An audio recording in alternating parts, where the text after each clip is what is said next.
What up, Sleepy fam? Welcome back to my channel. If you are new here, I'm Kate. Nice to meet you. And if you're wondering who I am a third grade teacher. I teach down in San Diego, California, and I've been teaching for 15 years. So I'm at the halfway marathon point of my 30-year career. So we're there. Anyway, today we're going to be doing a tag video. My friend Jennifer from Jennuine Teaching, I will link her for you. She had reached out to us and asked if we wanted to do this tag video, and to be honest, I didn't think I could get it done. I just didn't. There's a lot going on for me today, but I think that many tag videos are very helpful to new teachers, helpful to teachers that potentially have like lost their way or lost their motivation. And I think it's just a great way for us to learn from one another. So I'm super excited to do this tag video, and I hope you enjoy it. If you do, then drop it a big thumbs up. And don't forget to subscribe to this channel. You do need to hit the bell because YouTube doesn't push my videos. But other than that, after you're done watching this, make sure you watch Jennifer and everybody else in the tag video. They'll be all in the description box below. And let them know if you came from the Sleepy Teacher. If you came from someone else, let me know. All right, so let's get into this. But wait, I have one thing to say. I am very aware, I'm very aware that that lamp back there is busted the house. I busted it during I did a review for an air purifier, so if you want to see that, I'll link it. But yeah, I am aware that it's busted. So let's get into these questions that Jennifer created. And you know what's so funny, you guys? It has been a really, really long time. Sorry, I'm just getting into my phone.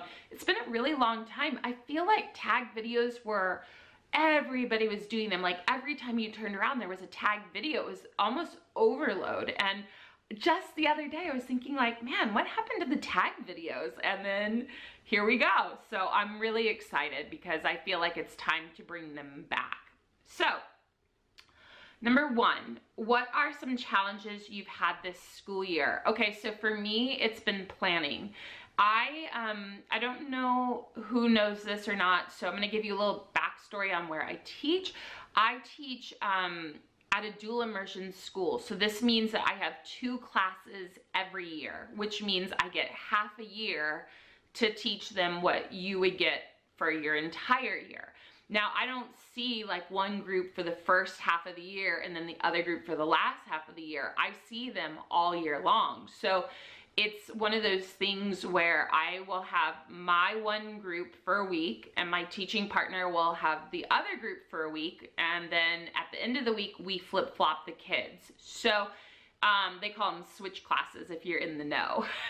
But anyway, so yeah, that's definitely something that is been challenging because I have 54 students in, in elementary. That's a lot of kids. So 54 kids, and we have to teach everything at such an accelerated rate, and our caseload is double what anybody else has. I mean, at least in elementary. So, if you have like 25 or 30 conferences, I have 54, right? Which isn't exactly double, but you get the point, right? And if you have to write 25 report cards, I write 54. You get the point, right? So it's just really hard if you have SSTs or IEPs, and it's really hard. And I feel like this has been a problem for me for the last couple years, and I almost don't know how to fix it, if that makes sense. So it's definitely a challenge for me, is like the planning and making sure things don't overlap. I think more so it's things overlapping. So for example,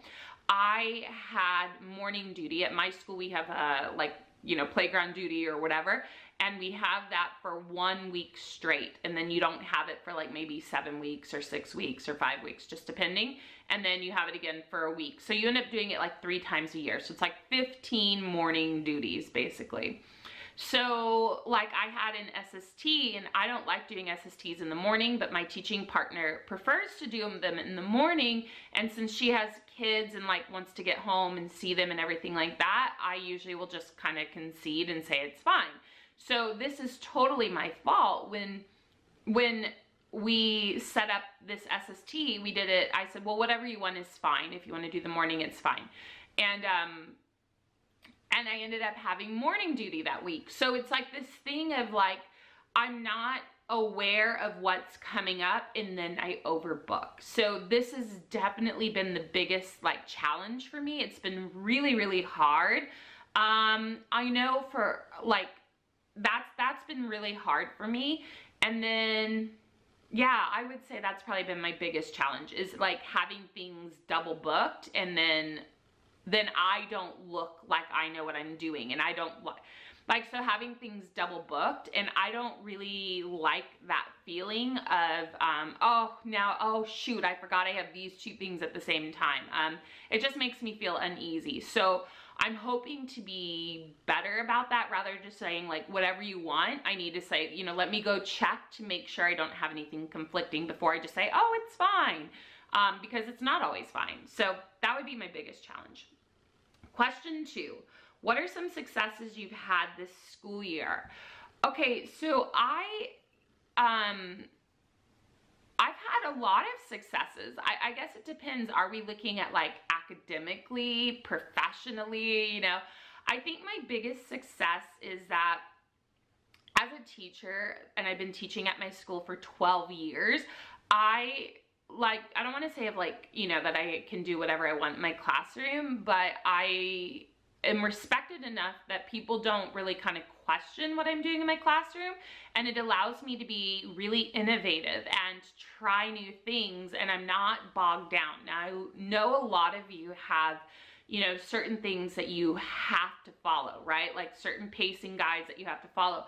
And for us, that's really only in math, but we still get to make our own like pace. We just have to have like X, Y, and Z done before testing, right?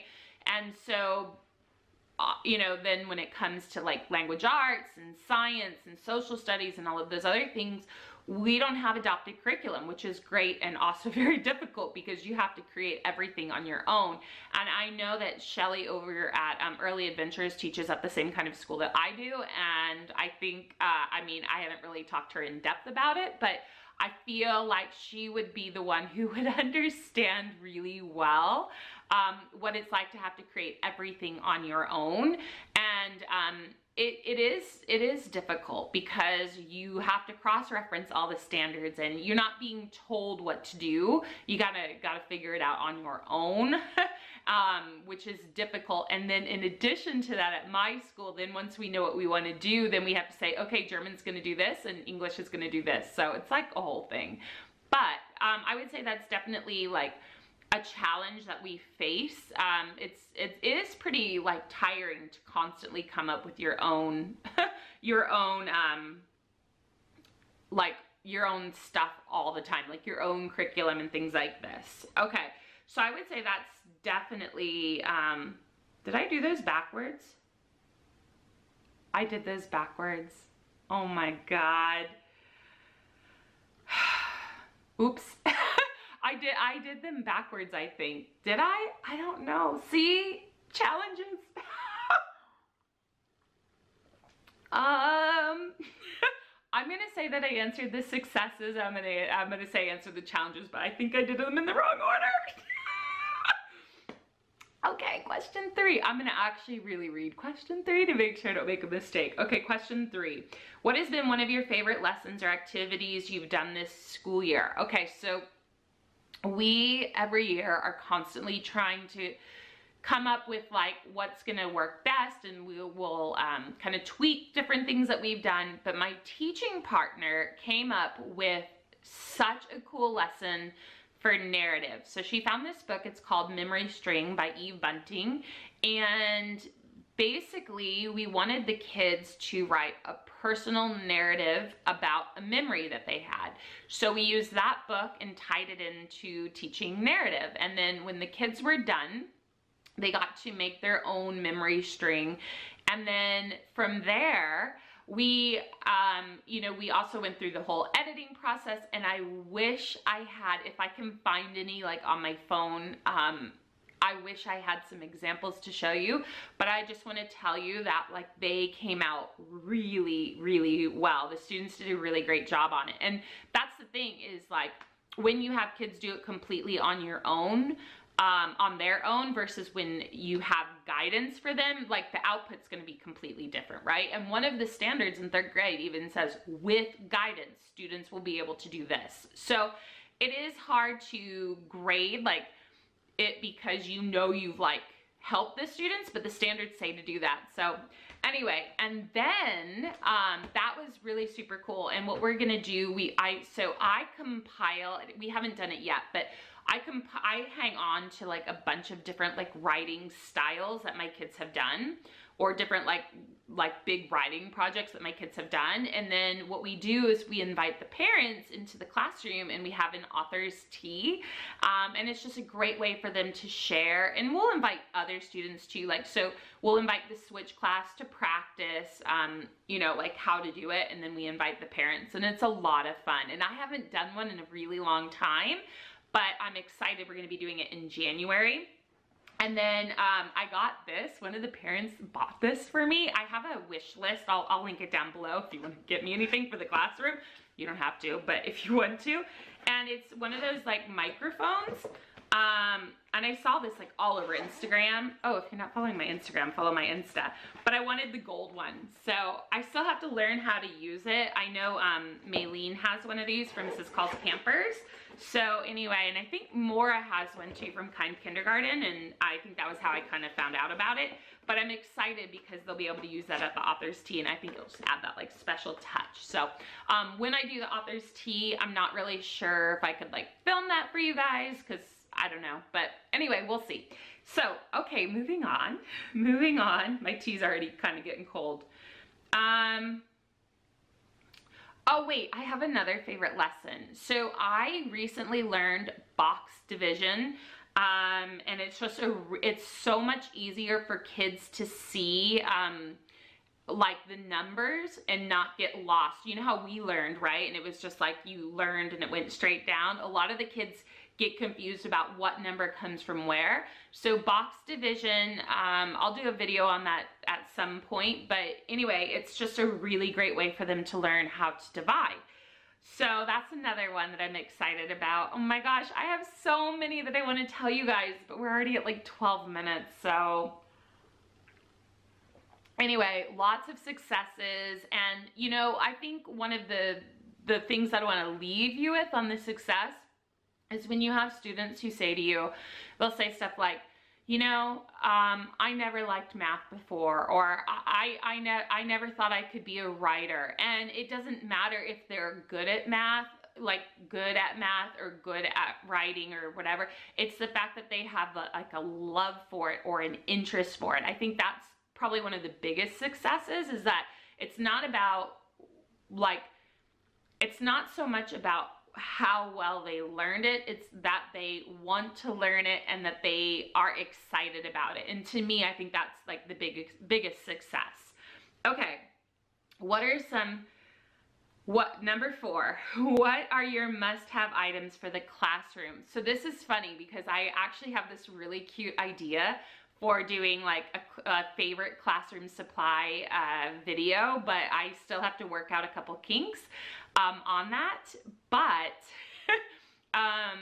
that'll be coming later. But I think the best classroom supplies, there are these, they look like magic erasers, and they're for the whiteboard. And you know how like a lot of times whiteboards will ghost or whatever? You get it just a tiny bit wet, just like a magic eraser, and it gets rid of all of the ghosting. And you can get like a 2-pack, I think, for like $3.50. So it's way cheaper, and they last for a really long time. So they're not as wasteful as like erasers or something like this. You know, like the old school like Expo erasers. So those are like a must-have. And then another must-have in my classroom is an electric 3-hole punch.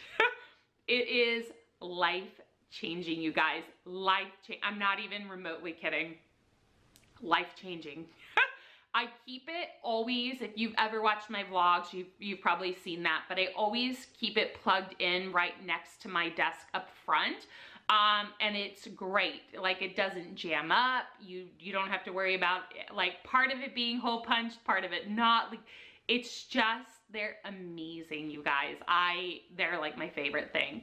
And the other thing I would probably say is like a must-have. I mean, expos, yeah, but I think just good books, because sometimes you need to just like redirect your kids.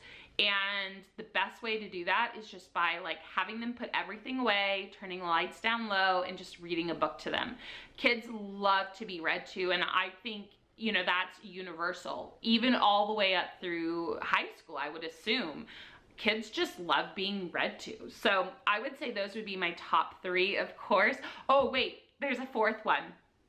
Okay, so I went, oh, I don't know if I can find it. I'll try to find it for you guys. It's a tape runner. It's like double-sided tape, and it's great because you just take it and you just whoop, like run it across what you want, and then it adheres to what you want to put it on, and then the other side is sticky, so it will adhere to whatever you put it on. And it's great because, you know, like a lot of times with double-sided tape, you gotta like pull it out, and then you have to like break it and like pull it apart, and this is just super convenient. So I would say those would be my top 4. I should have picked 5, but you know, let's say 5 is expo markers. Okay, and then number 5, what are your goals for the remainder of this school year? So my goals for the remainder of this school year, I made a decision that we had said that we wanted to teach like a style of writing, and then so you, I don't even explain this. Okay, so my goals for the remainder of this school year are just to be a bit more organized, to stay on top of the emails. I get so many emails, you guys. And just to be a little bit better about the communication that I have. I tend to send out stuff a little bit more infrequently, and my teaching partner is sending stuff out every week. She's really, really good about that. So I definitely want to work on that. She's going on maternity leave, so the majority of the work will come to me while she's on maternity leave. Totally fine, but you know, so there's a lot of stuff that she's on right away, and it is harder for me because I don't have like interns in my classroom, so that I can be like checking email while the intern is like working with the kids or anything like this. So that's one thing that at the end of the day, every day before I leave, I want to make sure that I'm as close to a 0 inbox as possible, and that I'm double checking so that I'm not like, I don't want to double book things. So I want to make sure that I know, like, without a doubt what's going on, and it's not like this surprise where I'm then, you know, scrambling to come up with a solution. So I think those would be my biggest my biggest hopes for 2019. And I would love to know, like, if you want to answer any of the questions down below, I would love to know kind of how you feel about any of those questions. Please feel free to share. And if you are a teacher tuber and you want to do this tag, or just a YouTuber in general and you want to do this tag, well, I guess you really couldn't do it if you're not a teacher, but please do, and let me know if you did so I could shout your video. And now that you've watched mine, make sure you go check everybody else in that description box. Make sure you subscribe to everyone and me, and we'll see you in the next one. Bye!